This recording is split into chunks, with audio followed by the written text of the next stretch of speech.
So I reckon we could be looking at the automotive shock of 2011, the remarkably un-Italian sounding Ferrari FF, which is a bit of a shocker, A, because it's an estate, and B, because it's four-wheel drive, which is a first for a production Ferrari. Before we go for a drive, I want to talk you through some of the technical highlights. Under the bonnet, we've got a next generation 6.2 litre V12 producing 651 brake horsepower. But it's how that power is channeled to the road that's particularly clever with the FF. For the majority of the time, it's sent through a transaxle 7-speed dual-clutch gearbox. But when drive's required at the front axle, power is taken off the front of the engine into what's effectively a second gearbox with 2 speeds and reverse. Now, I could spend the next 5 minutes attempting to explain the theory, but the headlines are it's extremely compact and light. Ferrari saying it adds just 45 kilos to the car. We'll see how well it works later, but for the moment we have to head to the back of the car. Because the FF has got a 450 litre boot, which has proved big enough for all our stuff today, and inside you've got 2 pretty usable rear seats, and the fuel tank's 91 litres, making this a pretty credible Grand Tourer. But for me, the big question is what something so far removed from the regular Ferrari template will be like to drive. We've got the rest of the day to find out.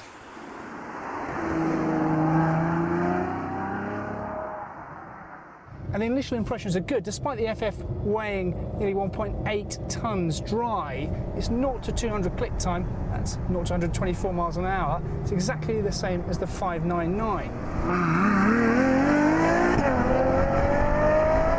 The engine might not be quite as sort of ballistic at the top end. This revs to 8,000 rather than the 8,400 of the 599, but in the real world, the cross-country pace is even faster in the FF.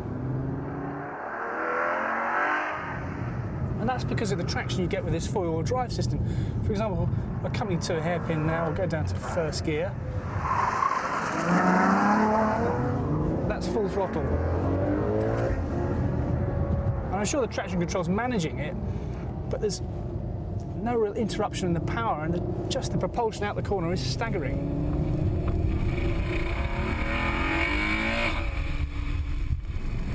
Now the questions for me with the four-wheel drive system are, can you feel it acting on the car, and what does it do to the steering?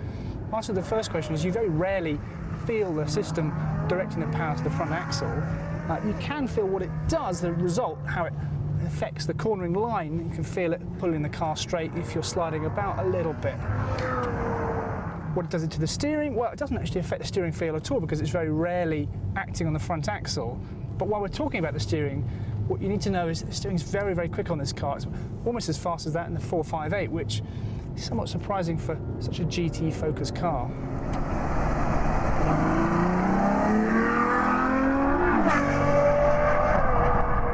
Apart from the quickness to the steering, the FF is a very easy car to live with. It does make a very good GT car because the ride's pretty good. As we've said, there's actually a surprising amount of space and flexibility in here.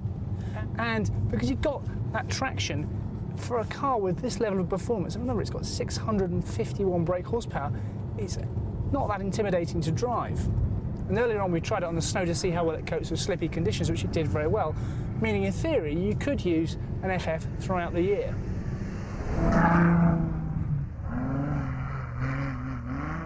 Downsides to the FF, well for me the 7-speed dual-clutch gearbox isn't quite as slick in this as it is in Ferrari's V8 engines cars. At the top end, the changes aren't quite as quick, and occasionally the take-up during slow-speed manoeuvring could be smoother. Other than that, the downside really is, impressive as the four-wheel drive system is, if you're the sort of person that gets a kick out of managing the traction, managing the power in a car, the FF doesn't really offer much in the way of interaction.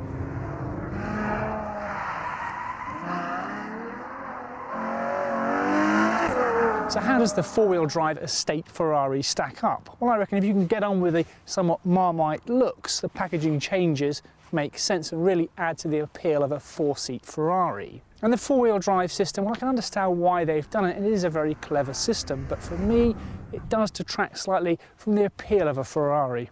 Overall, though, the interesting thing about the FF is its absence of a direct rival. Now, that could be for a reason, or because Ferrari struck on a piece of genius. And I think that's something only its customers can answer.